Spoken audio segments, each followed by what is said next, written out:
they doing something wrong about the how they killing their animals and stuff like that. They should get a film because we don't really know. We do conduct undercover investigations. We caught on videotape farm workers skinning pigs alive while they were fully conscious. We caught some horrendous cruelties on videotape. Λόγω της κακομεταχείρισης και του τρόπου με τον οποίο σφάζονται, τα ζώα αναπτύσσουν ασθένειες και εκρίνουν τοξίνες που επιστρέφουν στον άνθρωπο. Cows and pigs and chickens are sprayed with antibiotics and other chemicals to keep bugs and other also diseases from infecting them. And it's something to remember too, when you eat the meat that comes from these animals, that flesh contains all of the pesticides and other chemicals that have been either fed to or sprayed on these animals. It's passed right on to the people who eat them.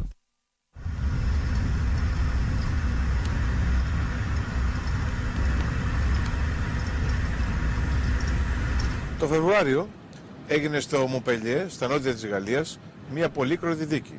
Εκδικάστηκε μια περίφημη υπόθεση που έχει απασχολήσει όχι μόνο τη Γαλλία, αλλά όλο τον κόσμο. Γιατί εμπλέκεται η McDonald's.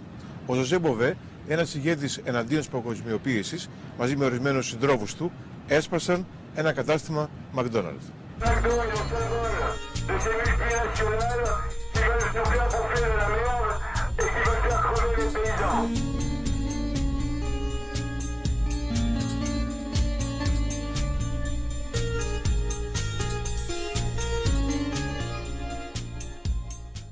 Le point de départ de notre mobilisation en France a été le fait que l'Europe a été condamnée par l'Organisation mondiale du commerce pour refus d'importer des États-Unis du bœuf aux hormones.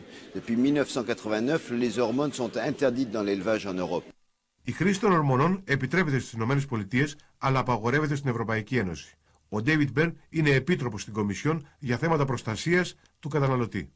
As you probably know, there has been a dispute between the US and the European Union in relation to this. And in particular, the scientists have advised me that a particular hormone, it's called 17-beta estradiol, which is administered to cattle in the United States as a growth promoter. My advice is that this causes cancer.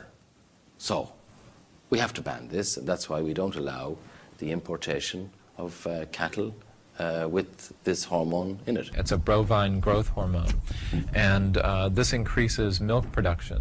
It's a very artificial way that makes cows produce 10 times as much milk as they normally would.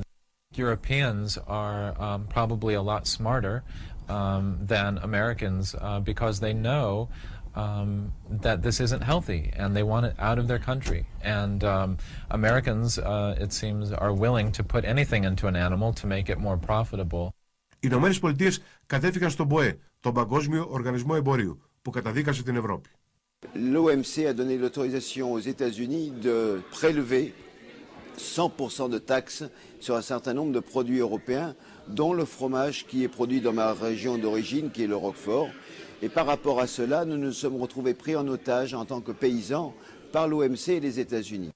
C'est pour ça que nous avons décidé de faire une manifestation symbolique, que nous avons démonté un chantier en construction d'un McDonald's qui se faisait à Millau, c'est-à-dire dans la zone d'origine du Roquefort. Nous sommes pour une souveraineté alimentaire de l'ensemble des régions de la planète, pour le fait que chaque région doit choisir sa sécurité alimentaire et ses normes sanitaires.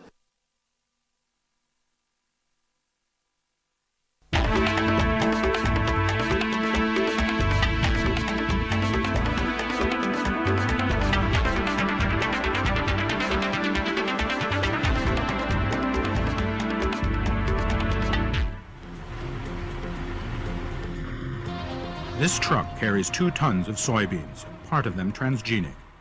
Widely accepted in the U.S., these transgenic crops meet resistance in many European countries. Μια άλλη αιστεία διαφωνίας ανάμεσα στις Ηνωμένες Πολιτείες και την Ευρωπαϊκή Ένωση είναι οι μεταλλαγμένες τροφές.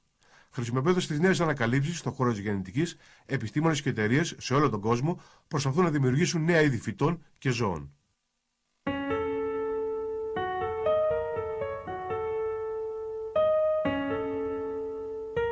Καταρχήν, αυτός ο θάλαμος περιέχει γενετικά τροποποιημένα φυτά στην πλειοψηφία τους. Όχι ακριβώς όλα, αλλά η πλειοψηφία.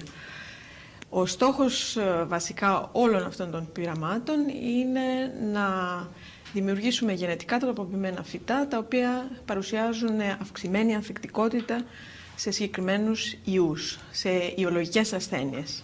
Αν αυτά τα πειράματα και τα συγκεκριμένα φυτά φτάσουν μέχρι το σημείο να χρησιμοποιηθούν στην γεωργική πράξη, αυτό είναι ένα άλλο ερώτημα, το οποίο φυσικά δεν το μελετάμε αυτή τη στιγμή. Στην Ευρώπη, η καλλιέργεια μεταλλαγμένων βρίσκεται σε πειραματικό στάδιο, αλλά στις ΗΠΑ έχουν διαδοθεί σε μεγάλη έκταση. Χωρίς να το γνωρίζουμε, τρώμε μεταλλαγμένα τρόφιμα.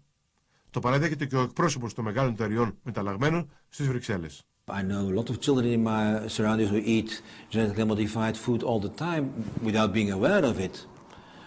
For instance, there are a lot of processed foods, chocolate bars and so on, in which they use soya. And half of the soya which is imported in Europe is genetically modified. So people eat it all the time. When there is no negative effect on human health, after 10 years you cannot reasonably expect there to be any negative effect. Οι πολέμοι των μεταλλαγμένων προειδοποιούν. Μπορούν να βλάψουν σοβαρά την υγεία. We've experimented with different foods for 100,000 years as we've been a species, and a lot of human beings died thinking that may be a good food to eat. Here, we're introducing thousands of genes in the next few years from species we've never consumed. So when you have a food that has a Chinese hamster gene that codes for a protein, or a BT gene, or a herbicide-tolerant gene, you don't know what will happen when you consume it because we've never consumed it. The problem here is humans become the ultimate guinea pig because it may be only one person in 10,000 in Greece who has a genetic predisposition to an allergenic reaction to a new gene they coded into the food. How do you test everyone's sera? Why should we all be guinea pigs for a radical experiment on nature that only benefits a few companies? Doesn't make any sense. Εταιρείες και επιστήμονες υποστηρίζουν ότι στις φτωχές χώρες ένα μεγάλο μέρος των προϊόντων καταστρέφεται από τα ζυζάνια. Τα νέα μεταλλαγμένα τρόφιμα λοιπόν θα μπορούσαν να λύσουν το πρόβλημα του υποσιτισμού. A country like China, for instance, needs plant biotechnology, 1,200,000,000 inhabitants, because they have the surface on which they can grow their crops is always decreasing due to urbanization. So you need more and more productivity per square kilometer, or per square acre or hectare.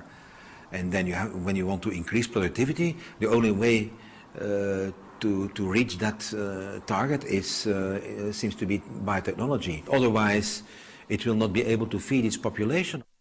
I smile. These are the same companies that brought us petrochemical-based agriculture and poisoned the earth. And so here they're saying we're now going to feed the world.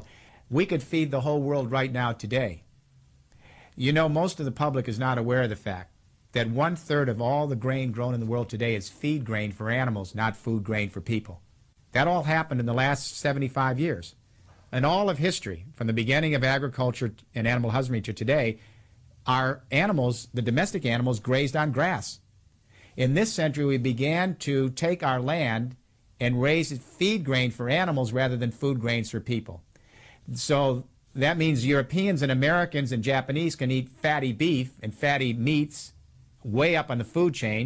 Ironically, we die of diseases of affluence like heart attacks, strokes, and cancer from all that fatty meat. But our poor brothers and sisters in the developing world die of diseases of malnutrition because they no longer have access to the land to grow food grain for their families because we're growing feed grain for animals for export. Είναι τα μεταλλαγμένα η μοναδική λύση στις ασθένειες. Στην Κένια, η μισή παραγωγή καταστρέφονταν από τα ζυζάνια. Κατάφεραν όμως να ανακαλύψουν μια βιολογική μέθοδο για την αντιμετώπιση τους και υποστηρίζουν ότι δεν χρειάζονται τα μεταλλαγμένα. We have alternatives. We have ecologically and environmentally sound alternatives. They make economic sense. Υπάρχουν ζημίες, προσβολές δηλαδή, αλλά η οικονομική ζημία δεν είναι τέτοια που να μας ανησυχεί. Το ότι υπάρχουν φυτά τα οποία είναι προσβεβλημένα, δεν χαλάσει ο κόσμος. Μπορείτε στο κτήμα να δείτε και φυτά τα οποία έχουν αποκτήσει και το φαινόμενο της απάθειας. Είναι προσβεβλημένα από έντομα, αλλά δεν χάλασε ο κόσμος. Παράγουν ίσως ένα πιο μικρό λάχανο ή ένα πιο μικρό μπρόκολο. Καλά, δεν συζητάμε για τα μεγέθη βέβαια, τα οποία δεν έχουν καμία σχέση με αυτά που υπάρχουν στο εμπόριο. Βλέπετε καρότα από το κτήμα μας που έχουν 12 εκατοστά μήκος. Και είναι κανονικά, τελειώνουν το βιολογικό τους κύκλο και δεν μεγαλώνουν. Αλλά μυρίζει καρότα όμως. Βλέπεις σπανάκι το οποίο είναι μικρό, είναι πολύ πλούσιο σε σίδηρο. Δεν είναι το